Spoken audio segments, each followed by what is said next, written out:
Hello my dear student, welcome to our channel @910 school. তোমরা প্রত্যেকে জানো যে আমার এই চ্যানেলে আমি ভৌতবিজ্ঞান, জীবনবিজ্ঞান আর অঙ্ক আপলোড দিয়ে থাকি। যারা নতুন একদম তারা অবশ্যই আমাদের চ্যানেলকে সাবস্ক্রাইব করে নিও। আর আজকের টপিক আমাদের ইকোসিস্টেম বা ইকোলজি। তো ইকোসিস্টেম কাকে বলা হয়? দেখো, তোমরা প্রত্যেকেই জানো যে প্রত্যেকটা জীব নিজ নিজ জায়গায় বসবাস করে। আমাদের জল, বায়ু, তাপ আর মাটি নিয়ে তৈরি হয় ভৌত পরিবেশ, এবং উদ্ভিদ ও প্রাণী নিয়ে তৈরি হয় জীবজ পরিবেশ। এই যে নির্জীব আর সজীব, এই যে দুটো বস্তু একে অপরকে বাঁচার জন্য নিজেদের মধ্যে আন্তঃক্রিয়া বা মিথস্ক্রিয়া সম্পন্ন করে, এই যে ঘটনাটাকে বলা হয় ইকোসিস্টেম বা বাস্তুতন্ত্র। বাংলাতে কি বলা হয়? বাস্তুতন্ত্র। বাংলাতে বলা হয় বাস্তুতন্ত্র। আর এই যে বাস্তুতন্ত্র সম্বন্ধে বিজ্ঞানের যে শাখায় বাস্তুতন্ত্র সম্বন্ধে আলোচনা করা হয় তাকে বলা হয় ইকোলজি। বিজ্ঞানের যে শাখায় বাস্তুতন্ত্র সম্বন্ধে আলোচনা করা হয় তাকে বলা হয় ইকোলজি।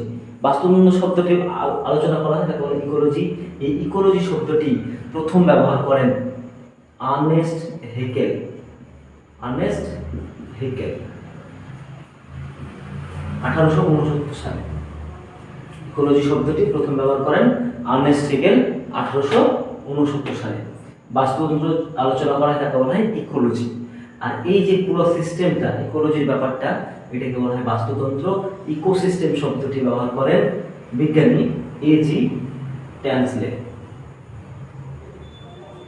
আচ্ছা, আমরা জানলাম যে বাস্তুতন্ত্র কি, বাস্তুবিদ্যা কি, মানে ইকোলজি কি। এখন জানবো বাস্তুতন্ত্রের গুরুত্বটা কি, মানে বাস্তুতন্ত্র কেন করলাম। প্রথম 1 নম্বর গুরুত্ব হচ্ছে বাস্তুতন্ত্র মানে হচ্ছে বাস্তুতন্ত্র যদি থাকে তাহলে পরিবেশের মধ্যে, জীবের মধ্যে কি হবে? ভারসাম্য রক্ষা হবে। কি হবে? ভারসাম্য রক্ষা করা। বাস্তুতন্ত্রের প্রধান কাজ ভারসাম্য রক্ষা করা। অর্থাৎ বাস্তুতন্ত্র যদি বিঘ্নিত হয় তাহলে ভারসাম্য জীব ও উদ্ভিদের বা প্রাণীদেহে কি হবে? ভারসাম্য রক্ষা হবে না, ওলটপালট হবে। 2 নম্বর, বিভিন্ন ভূ জৈব রাসায়নিক যে চক্রগুলো আছে, অর্থাৎ আমাদের যে বৃষ্টিপাত হচ্ছে, সমুদ্রের জল গিয়ে নাকি বৃষ্টি হচ্ছে, নাইট্রোজেন চক্র আছে, অক্সিজেন চক্র আছে, এই সমস্ত চক্রগুলো আমাদের চলবে না। তাহলে ভূ রাসায়নিক চক্র, এই জন্য দেখতে পাচ্ছি এখন ঠিক মতো বৃষ্টি হচ্ছে না, বাস্তুতন্ত্র বিঘ্নিত হলে এগুলো হবে না। 3 নাম্বার টপিক কি হবে না? 3 নাম্বার হবে বহন ক্ষমতা। অর্থাৎ জীবেদের মধ্যে কি হবে? জীব গোষ্ঠীর বহন ক্ষমতা বাস্তুতন্ত্রের উপর নির্ভর করবে। যেমন উৎপাদকের এবং খাদকের বায়োমাস, বহন